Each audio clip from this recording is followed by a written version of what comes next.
Whoa! People are already here? Right on time? Right at the top? Okay, we're in it. Happy Friday, first of all, everybody. Great to see all of your wonderful names. Let me get settled in here for just a second. SML, good to see you. Best behavior today. Let's see, Gregory, first. You're close, but it appears as though Jesse T. Hogg 7089 is a first, on YouTube at least. I don't know if TikTok is fired up, but let's see. So I've got this thing on the iPad here that shows me, wait, hold on, is that right? Is this really Lester Holt? No. Interesting. Okay, that shows me TikTok and shows me YouTube. And I don't know if YouTube is up and running, but TikTok is up and running.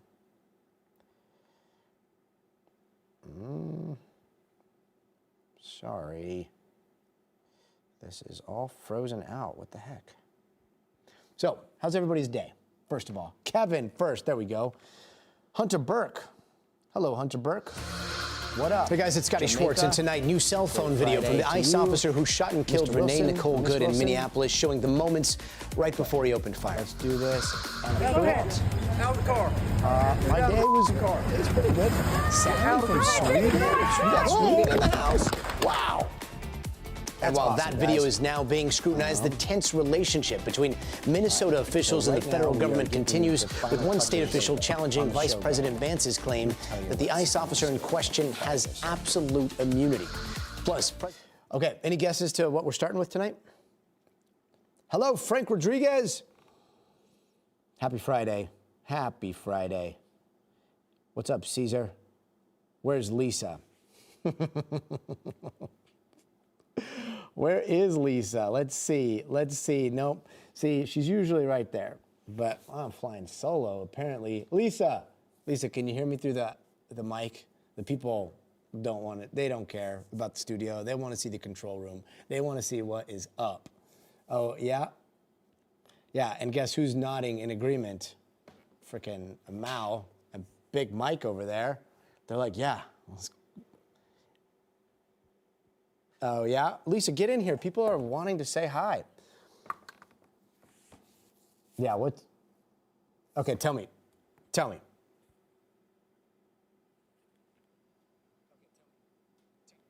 Yeah, send it to me. Don't say anything. Just send it to me.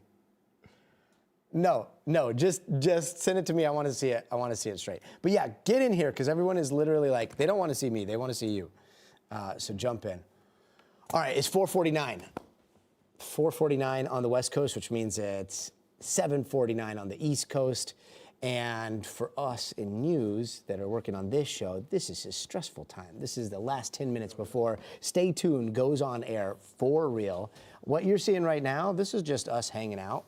And what we're trying to do is we're trying to open up the stream and make it a lot more interactive so you guys can ask questions, and we can try to get them answered during the show. Maybe we could ask for Buffer Zone, interesting, let's see, good evening. And some of these questions, is Stay Tuned new? Stay Tuned is not new. Stay Tuned has been around for a little while. Stay Tuned is like, it was on Snapchat since 2017, I think, and then it's been on TV for the last 2 years, 3 years. Lisa would be able to know. She keeps track of all the anniversary stuff. Let's see here. It's 1849 in Texas, Harlingen. Where are you in Texas? So yeah, in 10 minutes, we are going to be starting the show, and we will be starting with, what do you guys think? Any guesses as to what the lead story is today? Do I have a favorite book? Right now, Fancy Nancy is pretty good. Favorite book? I like Sapiens. I know that's basic, but I love it. It's just such a beautiful overview of our species. Does Maduro have dirt on Putin? I don't know. It's not a green screen. It's not a green screen at all. In fact, Take a look. This is an actual screen. It's a huge screen. I think it's made up of a bunch of different panels, but it's one of many screens that we have in here. We've got these walls over here, and then way over here, we call these the wall monitors. They're vertically stacked monitors. And then these are our cameras. We've got this one, that one, the Artemo, that one's the most temperamental. And then that one's the second most temperamental right there, Mao, with Ronin. You want to see the Ronin setup? Look at this thing. This is my favorite camera. I wouldn't mind just doing the whole show with just you and me. Right. Just this flying around everywhere. Yeah. So anytime you see it like moving really fast, that is Mao on the Ronin. And I love the Ronin. The Ronin is my favorite. So it's something that I think we introduce. Everybody else uses Steadicams. We like this look, and Mao's back really likes this look. So it's a signature to Stay Tuned. I'm sure the lead story has something to do with Minnesota. Yes, it does. So there is this new video out from Minnesota that shows the angle. I'm not sure if you have seen the video very, very closely, but you might have seen that the ICE officer in the front of the car, before he draws his gun, he has a cell phone out and he's filming. So we now have video from that cell phone, and it shows the moments before, the interaction between the officer and the driver, and then the 2 seconds that all of this goes down. So is it a clearer picture? I mean, look, everybody has their opinions, and it is just, awful no matter how you look at it. And I think that this, again, goes into that weird Rorschach test of this side sees it this way, that side sees it this way, so we are listening to why all the sides see it the way that they do. Let's see. Jumped off their rockers? Yeah, me included. I'm definitely off my rocker. You're in Australia? Wait. Darwin, Australia fires. Sorry, that's not in our rundown.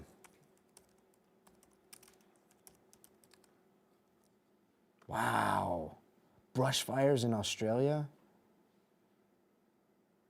Oh, I'm so sorry about that. That's crazy. Yeah, I know you guys deal with fires just like we do here in California, and they rip through the brush in Australia so quickly. In fact, there's this crazy thing that for a long time, I can't remember what it's called, but California was watching to see how Australia handled wildfires decades ago. And one of the things that Australia did was they would let people kind of stand their ground. But the idea was that if you were going to stay there and not evacuate, you had to actively fight the fire. And then there was a horrible tragedy there. And that's the reason, the tragedy in Australia is the reason why we don't have that law here in the United States, and in California in particular, and that's the basis of a lot of the legal basis of the evacuation order today, because it's pretty controversial. Every time people come in with those evacuation orders, there's all kinds of mixed feelings about it. Gives me the first. Let's see, NATO versus BRICS. Oh, that's some DJ Evil Queen. You're up to some deep, nuanced talks there. And yeah, we're kind of seeing it play out. I was having a conversation with somebody today, and it was like, are these complex times or are these simple times? Like, are we overthinking things? Like the motivation, the action, the effect, are they just right there? Or, because for so long we've seen the diplomacy and international relations through the lens of reading between the lines and diplomatically worded statements, and now it's just this is this is that, this is intention, is this bluffing, what is it? So we don't know. But you're going to see some of that talked about today. We've got another oil tanker in Venezuela that was seized by the United States. And this is one that tried to run through blockade, basically made its way fully loaded with oil right after Maduro was captured. So the United States armed forces boarded that boat, and now the vessel is headed to the United States, as we can tell. I like your modern way of presenting your show. From Paris, France. Why do we have so many people from like all over the place? This is amazing. Thank you so much, MGH. I was in Paris for the Olympics, and holy smokes, like that was an experience of a lifetime. You're so lucky.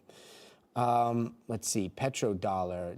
Yes, petrodollar, and I mean, we're getting into a whole different meaning of petrodollar, and what we're seeing being formed right now with the United States, and if the United States does completely control the Venezuela oil, like the question of where OPEC will stand in all of this is a huge, huge question we haven't even broached. So you just gave me an idea for a future segment. Thank you so much. Let's see.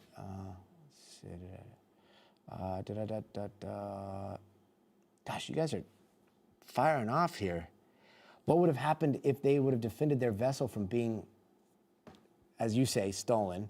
Well, the administration says that they had all legal right to take this. It was under sanctions.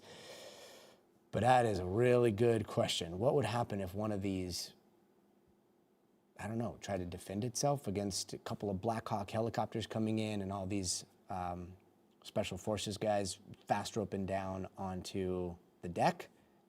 We haven't seen it yet. The closest we came was the Bella 1, which was flying under a Guyana flag, I think, and they switched their flag to Russian affiliation, and there was a Russian submarine close by, and so there was this belief that maybe Russia was going to do something. They were going to escort the Bella 1. That was yesterday or the day before. All these days run into each other. But the Russians didn't do anything to defend the Bella 1, and so that was kind of like the litmus test. These other ones, they don't necessarily have like the escort of a world power, so I don't know. I have no idea. But guys, time is flying. We are like 1.5 minutes away from the beginning of the show. So let me just review what's coming up. Hold on here. Yes, Big Sanchez, we will be hitting on that right towards the top as well. So that will be something that we discuss right after the Minnesota shooting. Lord of War, Nicolas Cage. I need to rewatch that movie. Keep doing what you're doing. DJ, you keep doing what you're doing. 1 minute out. Remember you from Santa. Ooh, Joe is from Santa. Hey, Joe, I miss Santa Fe. That is the best. All right, let's see here. Okay, let's make sure I'm not missing anything. Yeah. Let's see. Oh, Tom Yamas is the man. Thanks, Alex. Okay, yes, I'm going to be covering the Winter Olympics in Cortina. I can't wait. So you guys will have to come hang out with me. But here's what we're doing. I'm switching the shot up right here because we're going to go right here. This is where we start the show, right here. So what you're about to see is the beginning of the show in like 10 seconds. All right, everyone have a good show. Let's do this. Lisa, have a good show. Where's Lisa? Is she there? Oh, there she is. All right, here we go. 5 to sound. 5 to sound. Hey guys, it's Scotty Schwartz, and tonight, new cell phone video from the ICE officer who shot and killed Renee Nicole Good in Minneapolis, showing the moments right before he opened fire. Go ahead. Out of the car. Get out of the car. Get out of the car. Whoa!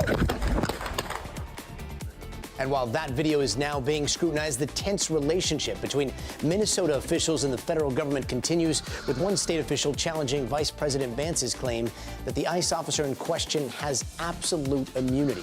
Plus, President Trump is calling on U.S. oil executives to pour big money into Venezuela. We're talking at least $100 billion. If we make a deal, you're going to be there a long time. If we don't make a deal, you won't be there at all. Then a growing call for regime change intensifying in Iran, all happening in the middle of an internet blackout there. And the latest calls for regulating Elon Musk's AI chatbot Grok, which may still be churning out non-consensual deepfake images despite a change to try to fix it.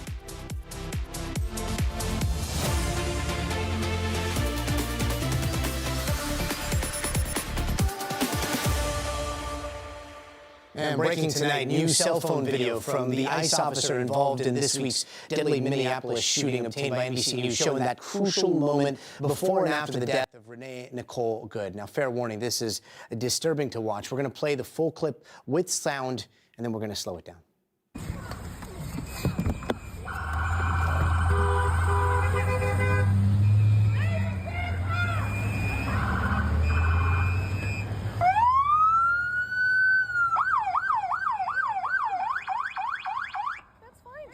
I'm not mad at you.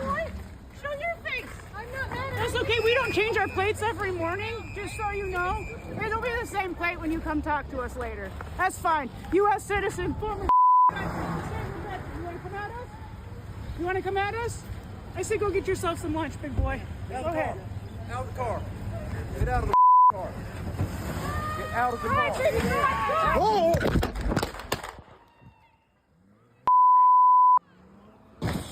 You can see how fast time moves there. We're going to slow it down. The video starts with the encounter between ICE officer Jonathan Ross and Renee Good inside of her SUV in the moments before the shooting. The footage also shows this exchange between Ross and Good's wife, who was outside of the car, and at one point it was filming the officer. Now, this is a new perspective from one of the original angles we saw earlier this week taken by witnesses. At one point in that video, you can see Officer Ross holding his cell phone just seconds before he fires his weapon. And this is going to be both angles side by side played out.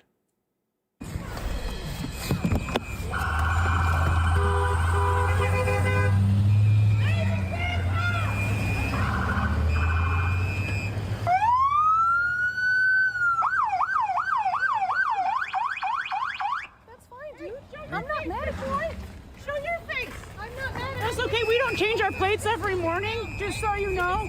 It'll be the same plate when you come talk to us later. That's fine. U.S. citizen, former. You want to come at us? You want to come at us? I say go get yourself some lunch, big boy. Go ahead. Out of the car. Get out of the car. No! Get out of the car. Whoa! Oh my God! What the f? You just what the f did you do?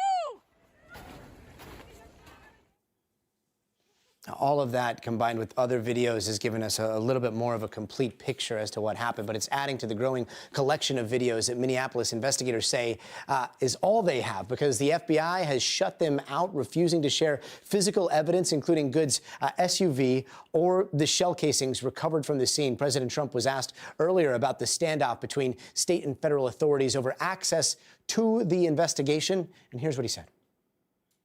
Do you believe that the FBI should be sharing evidence with state officials in Minnesota? Well, normally I would, but they're crooked officials. We are concerned that the evidence obtained in an investigation that has only been conducted at the federal level will not be shared with our office for review. We do have jurisdiction to make this decision that happened in this case where her life was taken in Hennepin County. It does not matter that it was a federal law enforcement agent.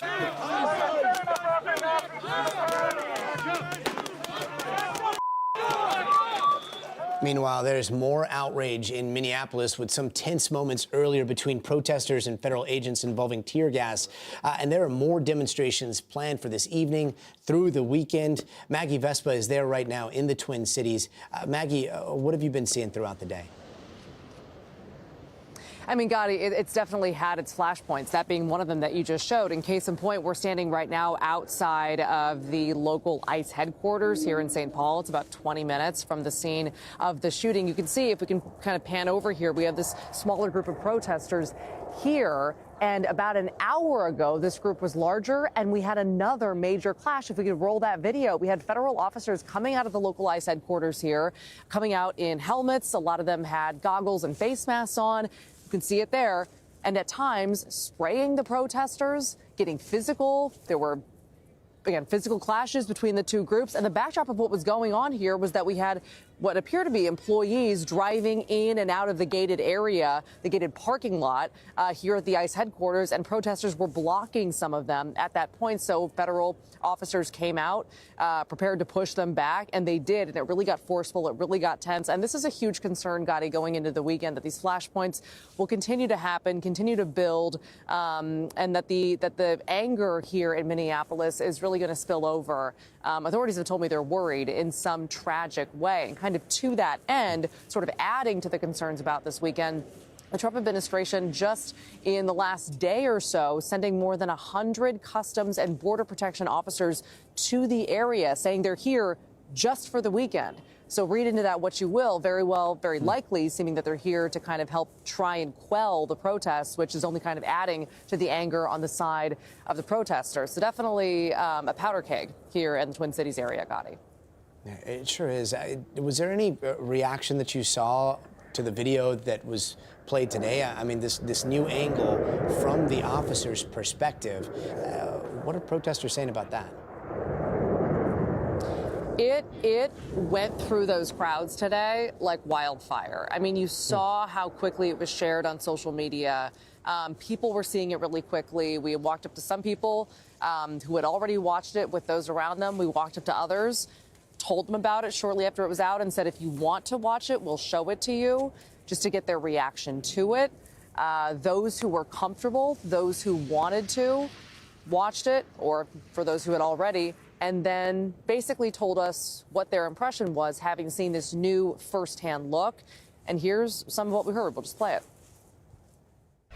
The thing that strikes me initially is that before the incident happened, both the driver of the vehicle and apparently the other person that was in the car were matter-of-factly and happily having conversations with the ICE people around them. I just don't get it.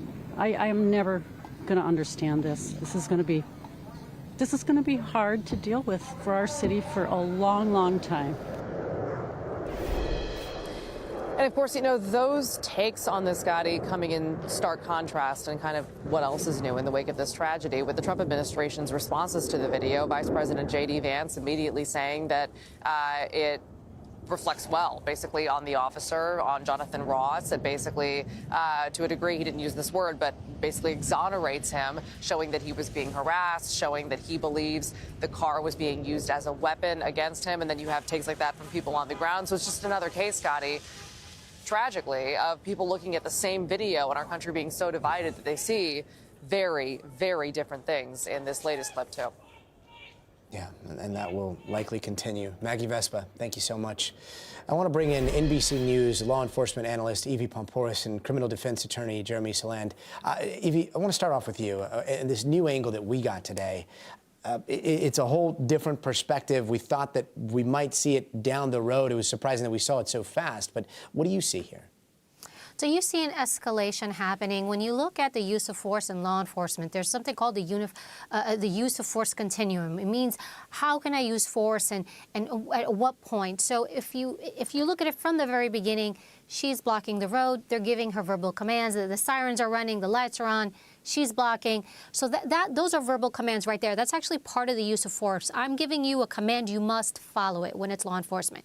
She doesn't. She stays in the road. They exit the vehicles, they go to the vehicle, then they say, get out of the car. That's another command, right? We're seeing this escalation. A command is part of the use of force. She doesn't get out of the vehicle. They go to pull the handle to get her out of the vehicle. She drives off. Now, the angle with which the officer, where we see the angle now, the new angle of the officer, what they're going to look at is what that officer thought in that moment. Was it reasonable for the officer to believe in that moment that that vehicle was going to strike him? The only times you can use of force is either that bodily harm to yourself or bodily harm or injury to another person. So in this vehicle, in this example, that vehicle could be perceived as that. It's not just a weapon or a knife.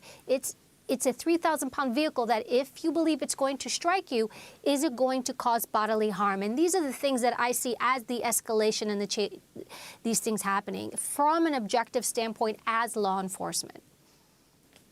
And Jeremy, from a legal perspective, this new angle, does it change anything about the case? Yeah, I think, again, I've been a prosecutor and a criminal defense attorney, and we have to look at this objectively. That's correct. Is that a reasonable person in that circumstance, objectively, did he or she believe that there was an imminent risk of death or serious physical injury? And I don't think this moves the ball in terms of helping out Officer or Agent Ross. And what I mean by that is, we know from the background is we've heard reporting that he was struck by a vehicle in the past, which may have left him a little bit jumpy, understandably so. We see a woman who clearly looks like she's turning the wheel. We don't hear an extreme acceleration in that car, or those wheels, or those tires. We don't hear anybody yell out anything like, watch out, are you okay? In fact, afterwards, we hear something along the lines of an F word and a B word targeted, and we don't know if it's from that officer. It sounds like it could be targeted at the driver. The driver, although not following the instructions, is affable. There's 3 shots that we hear that ring out. And what's interesting is that, I don't know if it's that video or another one, shows only one bullet hole in that front windshield. There were 2 other shots that he may, or appears to be, was at the side of the vehicle, and clearly at that point in danger. And lastly, I would add, that sound of that body or part of the body striking the vehicle, or the vehicle striking the body, that does not say, it wasn't such a catastrophic sounding nature. It was more along the lines of something potentially ruffling with the phone. I don't think this moves the ball, and I think an objective analysis calls into question whether this was a reasonable act on the part of Officer Ross. Interesting. And that objective analysis will now come from the feds and the FBI. Evie, I do want to ask, big picture here, do these federal officers have any jurisdiction to enforce traffic laws in this case? And I ask because we're seeing this dynamic, not just there, but with the use of cars to sometimes block ICE vehicles in the road, and then the local authorities are nowhere nearby. Like, what happens and who has jurisdictions when it comes to traffic laws during an operation like this? Yeah, so it's interesting because I started actually local with NYPD and then moved into federal, and it is quite different. You typically don't do traffic stops. Your jurisdictions are different when I'm local and then when you're federal. The thing is, though, the difference here, it's really not a traffic stop. They're blocking their movement. And, I don't remember exactly how long that she's blocked the road. It's a couple of minutes. They're trying to get through. So what this is, it's technically not a traffic stop. It is her impeding law enforcement activity. It just, whether it's local or federal, you just can't do that. You cannot interfere. And then once they start giving you commands and you disregard them, it escalates everything. The other thing to keep in mind with regard to the incident, we can watch this 50 times over. The thing is, it happens very quickly, and you said it earlier on, like within seconds. So that officer, when he's making that assessment whether to shoot or not shoot, he may not be seeing all of it as we see it. So, for example, he might not have caught her hands on the wheel turning. He might have just saw the vehicle coming at him. When you're in this heightened state, right, it's like, what is he seeing in that moment to make that split-second decision? And you're looking at 2 to 3 seconds here of shooting or not shooting. But again, going back to your original question with regard to jurisdiction, when you're in federal law enforcement, you typically don't do stops unless it is in pursuit of the duty that you are carrying out, whether it's deportation or whether I'm trying to arrest somebody and I have a federal warrant for them. It just has to be in harmony with what I am doing within my jurisdiction. And again, we are seeing this play out at these flashpoints. Anytime there's an operation in a lot of the major cities, there are ICE officers, and then immediately there's a crowd around them. Jeremy, from a legal standpoint, in terms of what ICE officers or what any type of federal official or officer is allowed to do to an American citizen who may be on the periphery here and kind of riding that line, like what's allowed and what's not allowed? Well, I think this is an escalation, and it is an escalation, and it's an escalation on both sides. 2 things can be true. 2 people can be acting poorly, and 2 people can be acting adverse to their own interests. There can be arrests, and local law enforcement can make arrests as well. ICE is not there to arrest local people or to help enforce local laws.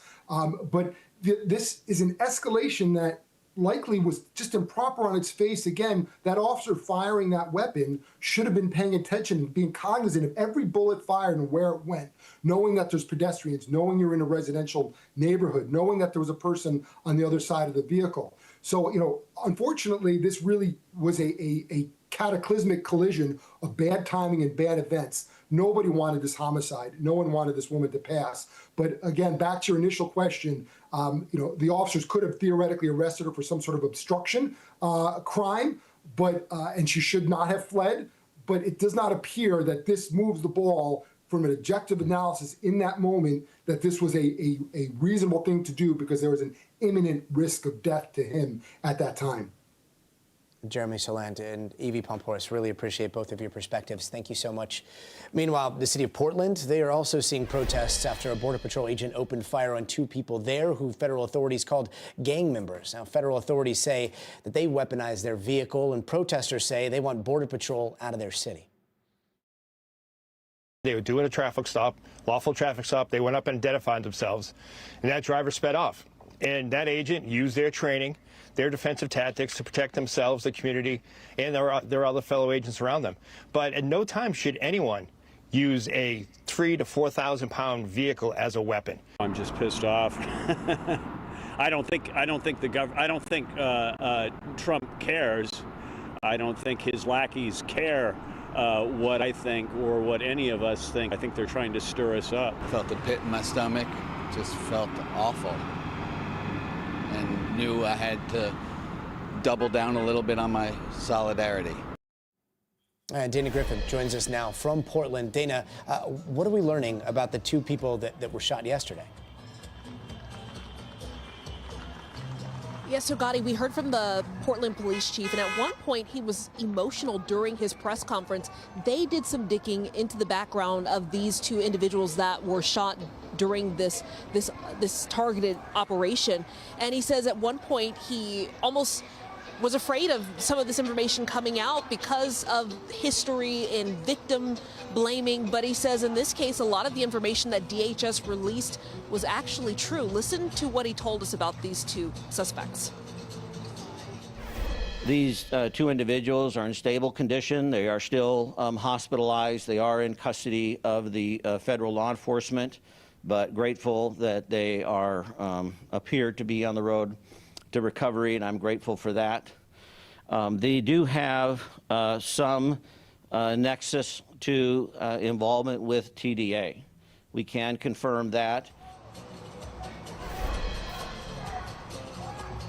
So DHS also releasing their photos. Luis Mancada and the passenger Yorelines Zambrano Contreras. They're saying that both of them are in the country illegally and that Yorelines played an active role in that TDA prostitution ring and was involved in a prior shooting here in Portland. DHS says on Thursday they attempted to drive into the officers and an agent fired in self-defense.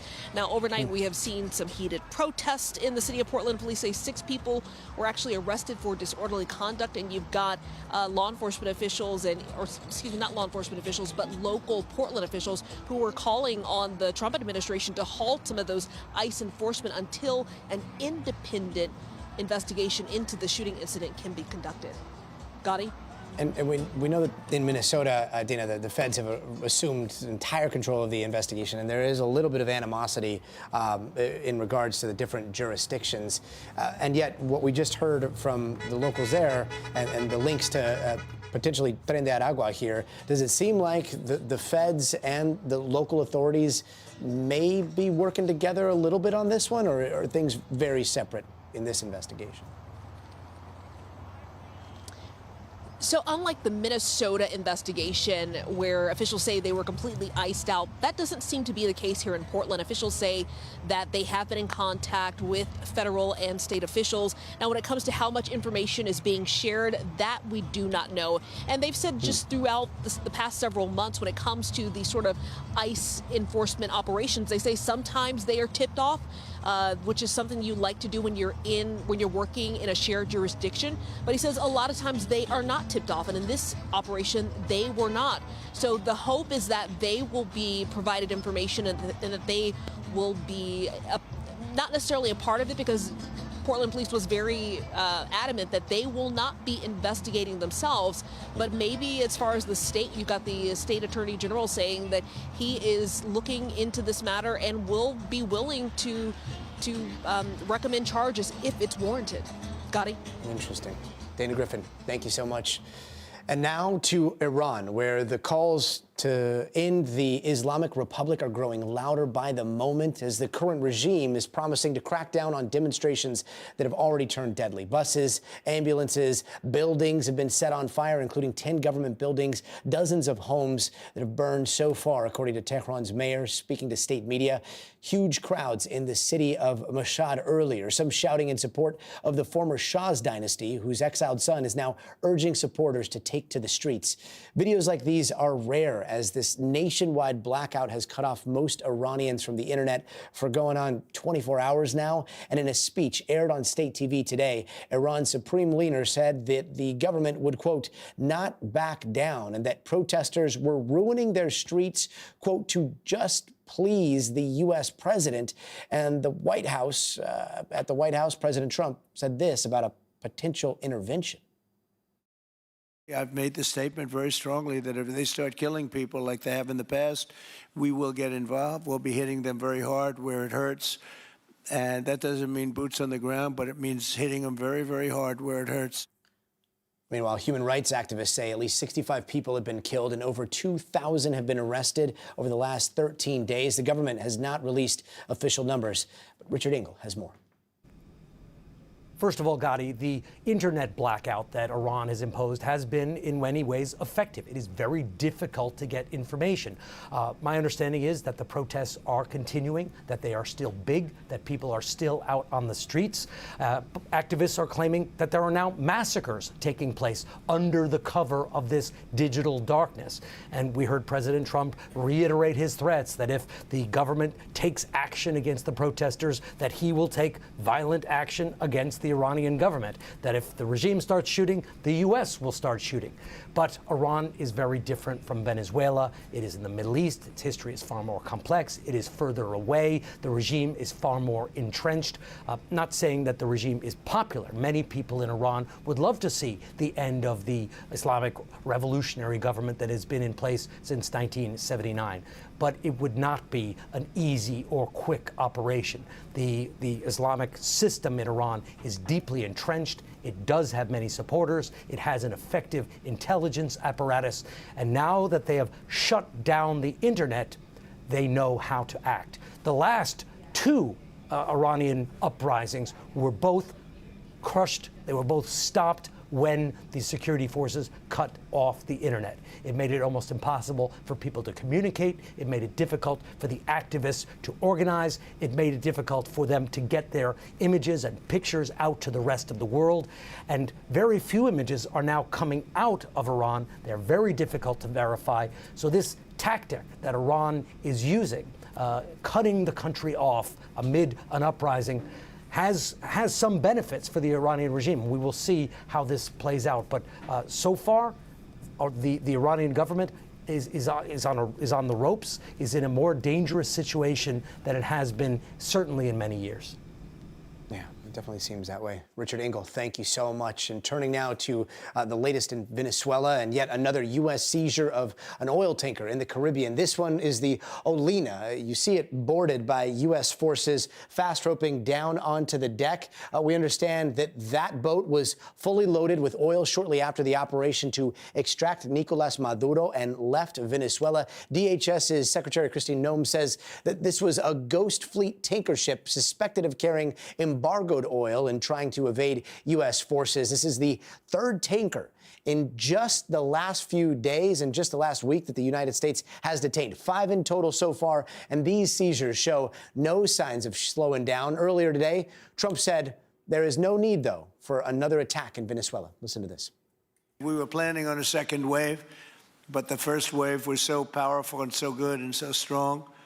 And frankly, the people in the country, they did the right thing. They were smart. They did the right thing. They didn't want to go through a second wave. But we've got a tremendous number of the most powerful ships in the world right there. I don't think we're going to have to use that. I'm happy to say that. Now let's get over to NBC News senior White House correspondent Gabe Gutierrez in Colombia tonight. Gabe, let's start with this tanker seizure. What do we know about what happened today? Well, Diadi, this is the 5th vessel that the U.S. has recently seized in the last few weeks as part of this campaign to really control the flow of oil into and out of Venezuela. Now, the administration says that this was a sanctioned oil tanker. It's called the Olina, and there was dramatic video of U.S. forces rappelling onto the ship, something they have done.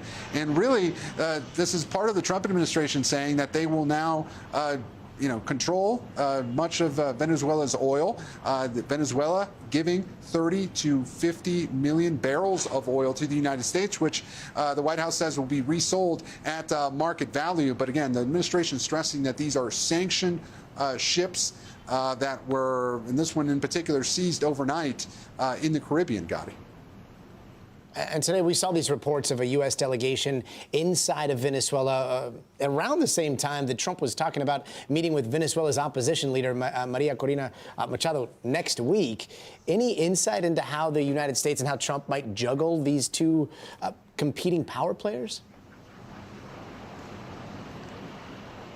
Well, they're going to be walking a very fine line. But yes, today we heard from the State Department that a U.S. delegation is heading to Caracas in order to look at restoring diplomatic ties with Venezuela. That is extremely significant. And we're also hearing from the president himself that he does plan to meet with Maria Corina Machado next week, potentially at the White House. Of course, Scotty, you know that just a couple of days ago, really, earlier this week, the president had said that she did not have the respect to lead Venezuela.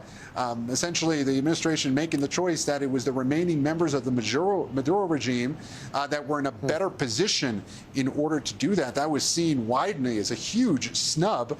Now, the president was asked about this a short time ago at the White House during an event with American oil executives. He was asked about Machado. Let's listen to what he said. I will have to speak to her. I think it's very nice that she wants to come in, and that's what I understand the reason is, because Norway is very embarrassed by what took place. I mean, they're getting decimated. I can't think of anybody in history that should get the Nobel Prize more than me. But I'm honored that she's coming here. I look forward to meeting her. Now, Gotti, that is in reference to talking about Norway, talking about the Nobel Peace Prize. Machado received the Nobel Peace Prize recently, and it was widely seen around the world that President Trump had been lobbying for it. He did not get it, even though he makes the argument that he has stopped several wars during this administration. And so clearly, you just heard him right there. He seemed pretty perturbed by not getting the Nobel Peace Prize. She, meanwhile, while she has thanked Trump and said that she has supported President Trump, she's now offering to give President Trump the Nobel Peace Prize as a token of gratitude. Gotti? Interesting. Meanwhile, you're in Colombia. It sounds like Trump and the president there have gone from being enemies to now talking directly?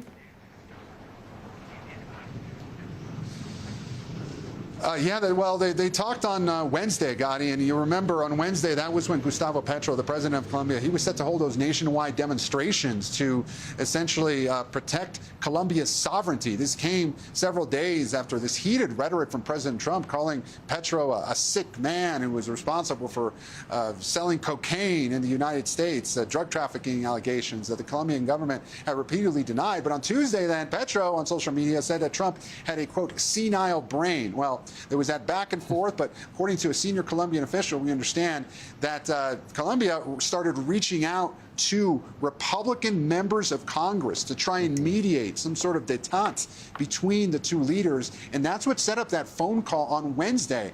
And we have been speaking with Colombian officials who are very pleased by that phone call went. The president, President Trump, saying that it was an honor to speak with Petro, that he appreciated his tone, and then he now hopes to meet with Petro at the White House. And again, today we did hear from the president. He said that that meeting is now scheduled for early February. Gotti. Interesting. NBC's Gabe Gutierrez in Colombia for us tonight. Gabe, thank you. Meanwhile, Trump's been handing out these thinly veiled threats left and right lately. Case in point, in that same interview on Fox News, Trump suggested that the United States could start land strikes in Mexico next. Listen to this. We've knocked out 97% of the drugs coming in by water, and we are going to start now hitting land with regard to the cartels. The cartels are running Mexico. It's very, very sad to watch and see what's happened to that country. Okay, so that's what he's saying about Mexico. Then today, here's what he was saying about Greenland. We are going to do something on Greenland, whether they like it or not, because if we don't do it, Russia or China will take over Greenland, and we're not going to have Russia or China as a neighbor. I would like to make a deal, the easy way, but if we don't do it the easy way, we're going to do it the hard way. And now let's go to senior White House correspondent Garrett Haake at the White House. Garrett, Greenland, do we know if anything is happening behind the scenes that would suggest he's actually going to take some action here? Well, Gotti, the Greenlanders and the government of Denmark think the president is serious enough about this that they've had meetings with the White House and with American officials this week. We've reached the point now, and I think we've seen it with Venezuela and some of these other actions, where we need to take the president seriously when he talks about this, as he did today, suggesting that, Greenland would be something that the U.S. could take better care of if we own it rather than lease it, to borrow his language here, that the military base we have there isn't enough, and that it's property we need to own. But in terms of, orders to move military resources or things of that nature, there's nothing that we've seen publicly or heard privately behind the scenes to think any kind of seizure or, surprise action is imminent. Yeah, interesting to hear him talk about, somebody asked him if he would pay Greenlanders, and he said, we're not there yet, or something along those lines. Meanwhile, Mexico, I know in the past, it's funny because we talk about what seems like outlandish possibilities, and then the next thing you know, we're talking about them in play. When it comes to Mexico, one thing that you and I have talked about in the past is everything from airstrikes to possibly bringing back those letters of marque and privateers. But that was before what we saw the United States do in Venezuela. And yet we still hear these threats to Mexico. Does it seem like anything might be imminent in Mexico and the cartels? Well, you describe it well, Gotti, the sort of movement of the Overton window of what's absurd versus what seems like it might actually happen. The prospect of a strike in Mexico is something I think we cannot rule out, given the president's insistence that it remains a possibility and his willingness to use the U.S. military in unconventional ways. But I do think it's less likely than what we've seen in Venezuela for a couple of reasons. Number one, it's a completely different economic picture. The U.S. economic relationship with Mexico is far more robust and far more complete than the lack of a relationship we had at all with Venezuela. Likewise, the diplomatic channels are wide open. The Mexican embassy is just a few blocks from where I'm standing right now. Mexican officials are in close contact with this administration over a variety of issues. And third, the drug trade element is a little bit harder to sell when the president is also simultaneously claiming to have the most secure U.S.-Mexico border in American history. So I don't think the pieces line up in the same way that they do for Venezuela, but it is certainly the kind of thing that the president wants to keep talking about, if for no other reason than it creates diplomatic pressure on Mexico on the drug issue or any other issue that he wants to get, President Sheinbaum on the phone to talk about. Yeah, and it shifts the way the world sees us and the way we see the world. I mean, the Overton window should be the concept of the year. And then, of course, there's the reason for this meeting today, which was big oil, sitting around at a table. Let's listen to a little bit of what the president said. The plan is for them to spend at least $100 billion to rebuild the capacity and the infrastructure necessary. Venezuela has also agreed that the United States will immediately begin refining and selling up to 50 million barrels of Venezuelan crude oil, which will continue indefinitely. We're all set to do it. And Garrett, there are these big, huge ideas, and then there's the devil in the details and the details about infrastructure. Did we get any more clarity on how all of that is going to flow?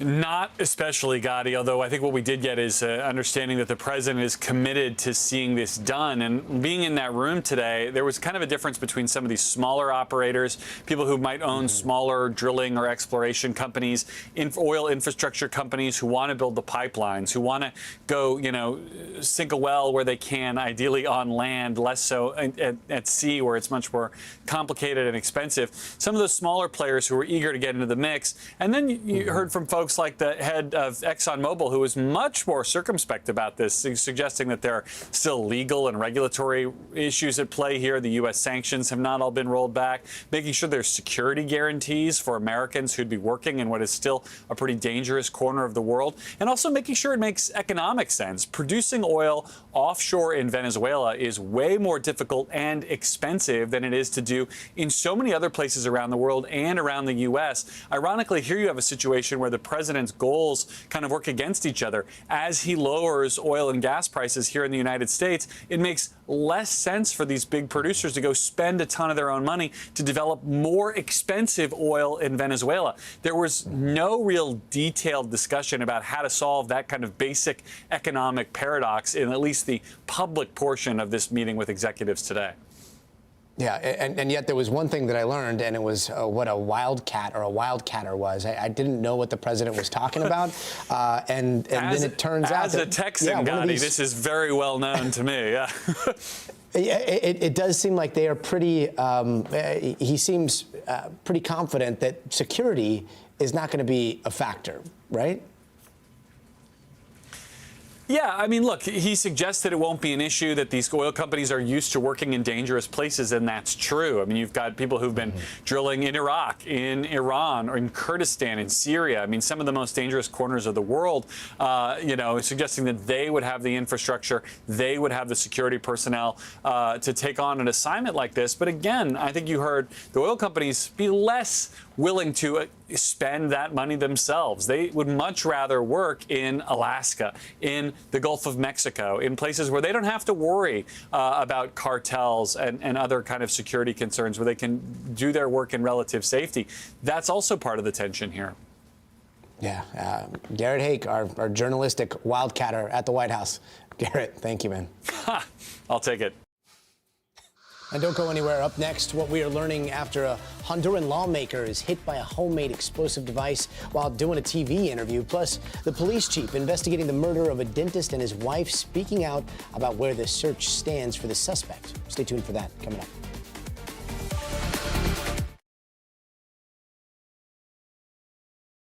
"90 seconds, that's not very much time. Let's see.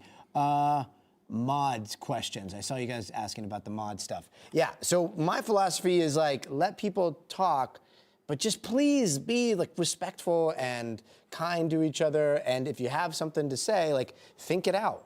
I use research. I use, I don't know, AI if you need to formulate some of your takes, but we don't. I love to read deep, nuanced takes, and that's what I'm hoping we see, and we do see that from time to time. In terms of the listening shots and stuff, we're trying this, like, it's a streamer slash, I'm a news guy, but I ingest news like a streamer does, and so I'm trying to do all of that at the same time. We'll see if it works. Coming up, we've got some Russian-Ukraine headlines. We've got Luigi Mangione. We've got this Honduras bomb thing that's pretty wild. I can't believe she survived. Let's see. Stream. Yeah, we'll see. News anchor, are you allowed to say your own takes? Well, the good thing is I don't have. I'll tell you in just a second. Wait till the next commercial break. We'll talk about that. Good. All right, here we go. Ready? 5,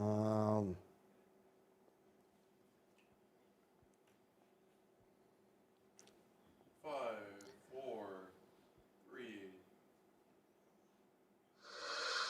Hey, welcome back. Here are some of the other headlines that we are watching tonight. Russia has launched an attack on Ukraine overnight with a new ballistic missile. Russian officials say the attack was for an alleged Ukrainian drone strike on President Vladimir Putin's residence late last year. But the U.S., along with other allies, maintained that drone strike never happened.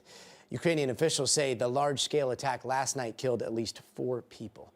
And it looks like we now have a trial date for Luigi Mangione. A federal judge says jury selection for Mangione's murder trial is going to start in September. Now, Mangione faces murder charges for the shooting death of United Health CEO Brian Thompson back in December of 2024. He has pled not guilty.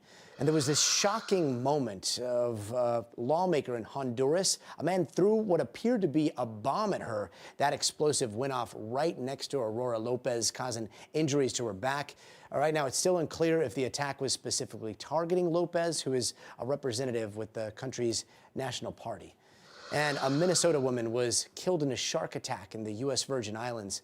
Police say 56-year-old Arlene Lillis lost an arm in the attack, and then she later died. Officials in St. Croix told NBC News that shark bites there are not uncommon, or not common. And almost a dozen students were hurt after a car crashed into a bus in Washington. This was a school bus, and police say about 32 elementary kids from Franklin Pierce School District were headed to school when that crash happened.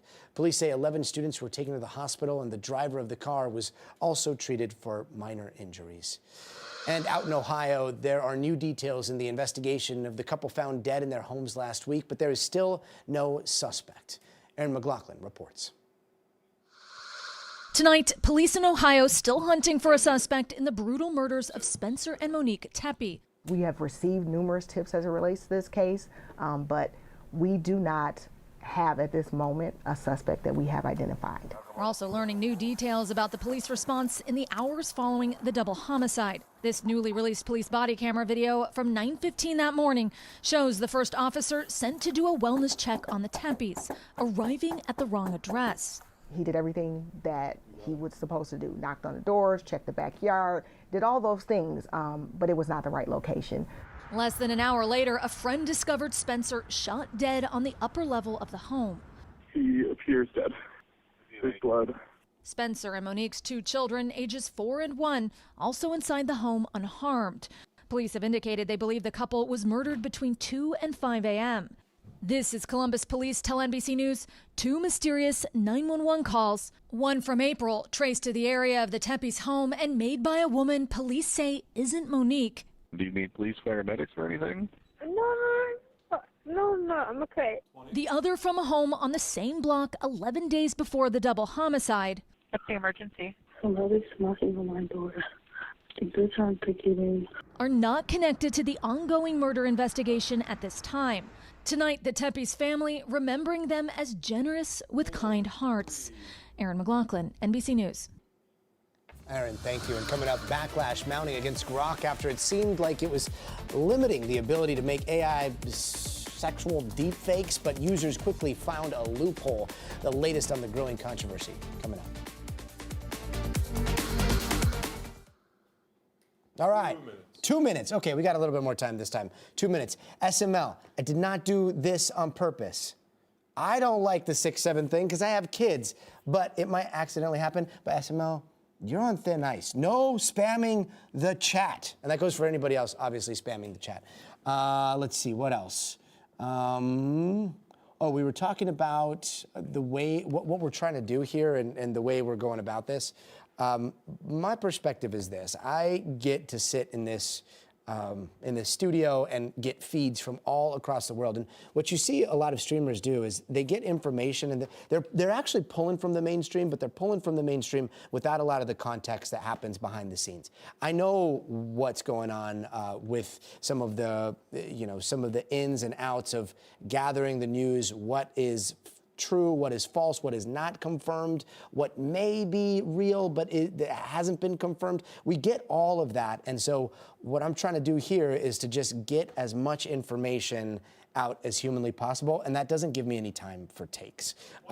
There is so much that happens on a daily basis, and my brain gets filled to the brim with all the different things that are happening around the earth. So if you come here, you watch our show, you're just gonna see all of these things put in front of you, and hopefully we're gonna ask the questions that you guys are thinking at home. What's our time back? 30. This one's about the Grok stuff. So 30 seconds, here we go. And then just in a second, we'll come back to this. To your left. Pause this conversation. Right here. Kevin, pronounce for your next guest, Kevin Collier.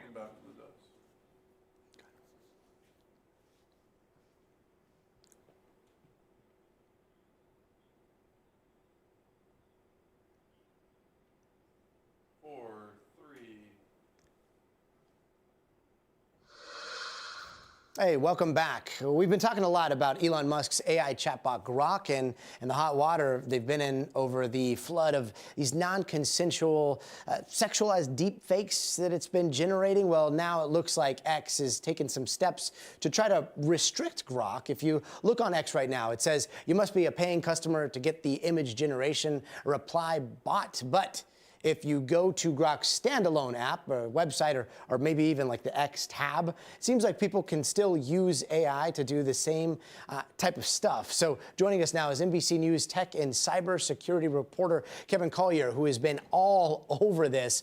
Kevin, I did what I do anytime we cover AI. I turn to the AI that is in question and I ask it some questions. And just a little bit ago, I asked Grok what was different about how it was generating these non-consensual images. And ironically, it cites your report, NBCnews.com, and it's talking about the controversy. It says that it's restricted the capabilities, but it also admitted, problematic generations persist, according to Grok. Are they close to fixing it here? Man, that is funny that it said that. Yes, to a degree, the actual output, anecdotally, as we have seen, is lessened because it's fewer people that are able to access this particular feature that kind of nudifies or near nudifies people. But it's definitely still active. And I think it's also kind of how you want to frame it. Some critics, for instance, Senator Ron Wyden of Oregon, say, look, if you just move this basically behind a paywall, paying users can still do this. You are not stopping it. You are just directly profiting from it more. The European Commission, UK's Ofcom, these international regulators who have been all over criticism here and then investigations here and then telling X that this is not abide by our country's laws, both of them have said that this change does not fundamentally affect their investigations. Their concerns are still as the same as they were. Yeah, it does seem like we're seeing a lot of countries put pressure on X. But what's the word here in the United States? Isn't this what the whole Take It Down Act was supposed to be meant for? I know this is a very specific, edge case, but it would seem as though this applies, right? Yeah, the Take It Down Act is a pretty revolutionary, they call it revenge porn or non-consensual porn law, passed last year. And people behind it, for instance, Texas Senator Ted Cruz, for instance, have said, no, what X is doing is in violation of this law. But really, there's two major components to it. One, last year, it effectively criminalized AI-generated non-consensual sexualized images, revenge porn of real people. But then secondly, there's this mechanism where tech companies are supposed to be able to respond very rapidly to people saying, hey, I'm being victimized here, take it down. That mechanism, they don't legally have to kind of implement it until May of this year. So we may be talking about something very different in a few months, or if this phenomenon had happened a few months later. But at this moment, it's a little bit more of a free-for-all area. Yeah, and Kevin, I wanted to ask, something else we've been seeing users now do is they're posting about losing their check marks or premium status or demonetization. One notable person, Ashley St. Clair, who we were talking to earlier this week, and she was getting dragged through all of this with obscene images being generated of her. What's the latest there? I mean, there's this ironic thing, right, where only premium users, paid users, are allowed to continue to make these images, and her status has been taken away, and so I guess she can't make them anymore. I'm unaware of anybody else who's had that kind of effect to them, but you may recall a while back, other kind of critics of Musk or kind of people he has perceived as enemies have lost their either X accounts or lost their premium status. For instance, the New York Times journalists a year and a half ago or so suddenly were not able to use the site. I think one other interesting thing here that I want to highlight is that there's a lot of controversy over Apple and Google continuing to allow the X app and the Grok app, which is surging. They're extremely popular. You look at the App Store, I've looked at it all day. Grok app has been around number 3 or number 5 for much of the day, most popular downloaded free app. Revenge porn, non-consensual sexualized images, those are all against these companies' terms of service. They made a big show in 2024 about banning apps that do that, and yet they have been totally silent. I've been asking them every day since Tuesday. I've asked them, I think, 5 times each. Does this violate your terms of service? Can you make a statement to how to clarify this? Total silence. And they do respond on things like this in the past. So I think it's a very maybe strategic or at least notable silence that they're just not touching this, or at least have not yet. Yeah, pretty telling. Hopefully we get some answers soon. Kevin Collier, thank you so much. Amazing reporting. And still to come in the future of everything, 2026 could be the year that robo-taxis roll out in a much bigger way all across the country now. More on where that stands coming up. Okay, where were we? What were we talking about? We got 2 minutes. Let's see. Law passed and no one, yes, the Australia law. Yeah, go ahead, Lisa. What? Oh, Tina's here, finally. Okay. Tina is, yeah, like, the chat is not the same without Tina. It's 5:40 and 5:50, and Tina just casually strolls in. Come on. We missed you. What are we doing this weekend? Dad duty. Just what else? What else? Here we go. What are your, wait, what was the control board? What are your, wait, is that the real running the control board?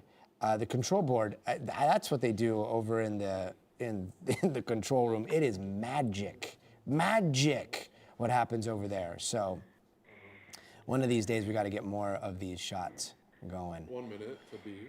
And then let's see.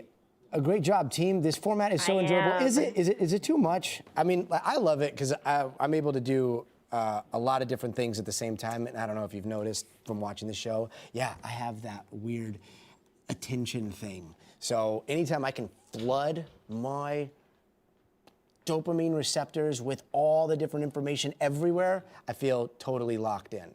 If I don't have that, it's hard for me to concentrate. So this is that in spades. And I'm hoping that for those that ingest information in the same way, it's kind of is that as well. 30 seconds? 30. Okay, cool. So here we go. We're back off to the races. We're going to robo-taxis now. All right, we're back with Future of Everything next. 10 seconds.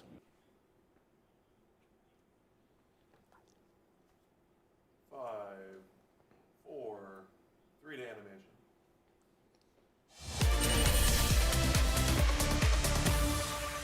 Hey, welcome back. In tonight's Future of Everything, robo-taxis are already pretty common here in California, but the trend could be coming to a road near you. There are a lot more companies like Uber announcing plans to scale up their autonomous cars nationwide. NBC's Brian Chung has more.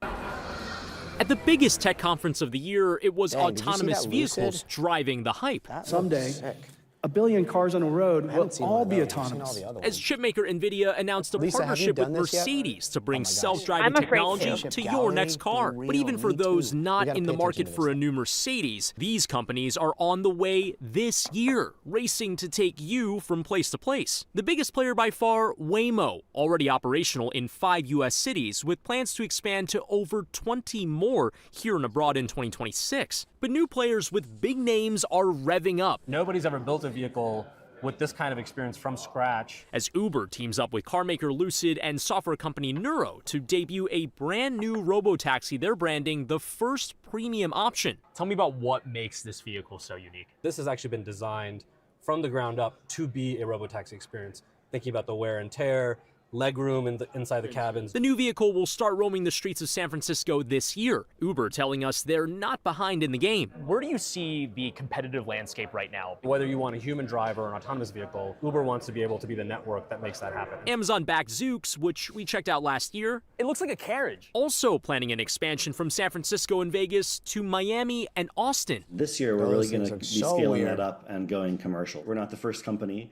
to bring robotaxis to the public. But we are the first company to bring purpose-built robotaxis to the public. And Elon Musk promising to mass-produce the so-called cybercab in the spring. There's no steering wheel or pedals. Still, consumers remain skeptical. A recent survey from AAA finding that 6 in 10 U.S. drivers are afraid to ride in self-driving cars. They really have to convince consumers just wait in until you particular do to it, feel and then you're just comfortable like and safe, and on that your it phone can work immediately. in busy cities. You're and gonna it can work in you'll suburbs, see, all Lisa. the same places You'll see that a regular car can't. And there have been other bumps in in the road. Waymo's freezing during a power outage in San Francisco and caught not stopping for school buses in Austin. The company says the safety of the communities where we operate is paramount. As a report it issued claims that compared to humans, Waymo's had 90% fewer crashes with serious injuries or worse. Competitors also insisting safety is top priority. Do you feel like you have enough data to kind of say right now, with this product, this will be safer than a human driver? We actually started on-road autonomous testing for the first time ever for this exact vehicle in December. For the very reason that you're bringing up, is that we want to be confident that it's ready for prime time. Brian Chung, thank you so much. And coming up, she said yes, and then the ring went tumbling down. The couple behind that viral proposal, gone wrong, talks about the moment they're definitely never gonna forget. But first, you gotta see this. Polar bears at the Sosto Zoo in Hungary just got snow for the very first time. Oh my gosh. In their element. Take a look. The fluffy little guys were born in captivity. This part of Hungary rarely sees snow, so they've never been in their natural habitat. But last week, there was record snow that hit Central Europe, and those bears felt right at home, wrestling, munching on the snow, and as you can see, they're even sledding without even knowing how to do it. Having a very, very good time, yes. We'll be right back.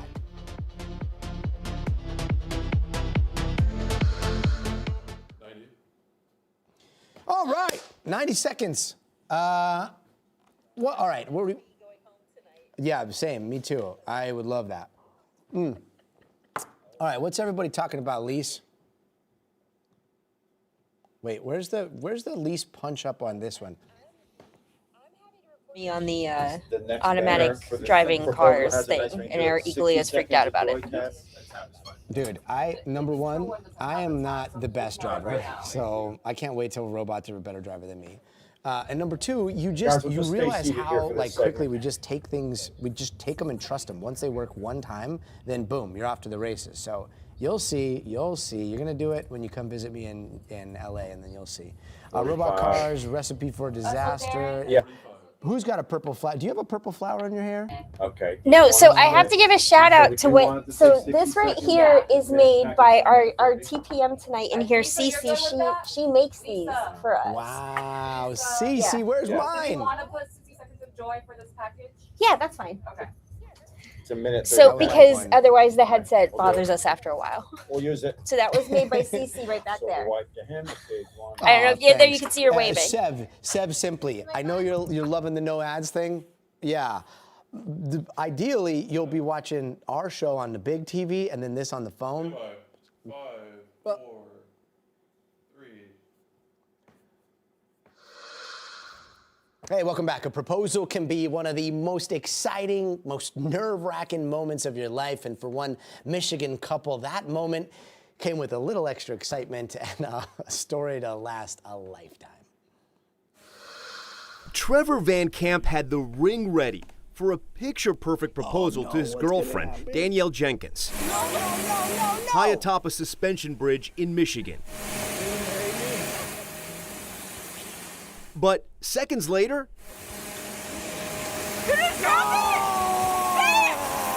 the ring slipping away, falling 118 feet into the snow below. I looked through the grates and saw how high I was. Then immediate panic and nerves went completely through my body. They went down into the snow searching for hours, but they couldn't find it in the dark.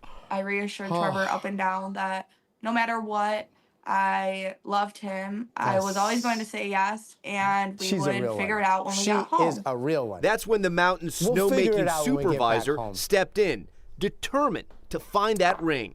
I searched a really good area for it. I dug the snow down, and then you're gonna find it. You're gonna find the edge of the ring stuck out. Closer, right? And I kind of sat there for a minute, and I was like, "There's no way you just found that." Our hero, absolutely. Finally, Trevor was able to put the ring on Danielle's finger. He looked at me and I said, "You don't have to do it all over again, but put it on my hand this time." And Trevor has some advice for those looking to pop the question. Just do it on flat ground. It's the smartest place. A happy ending, giving a whole new meaning to falling in love. Tom Yamas, NBC News. Gosh. Oh, and did you see the size of that ring? Trevor, dang, bro, good job. Tom Yalmas, thank you so much for that. That's going to do it for us tonight. I'm Gotti Schwartz. We'll see you back here on Monday, but until then, stay tuned to NBC News Now.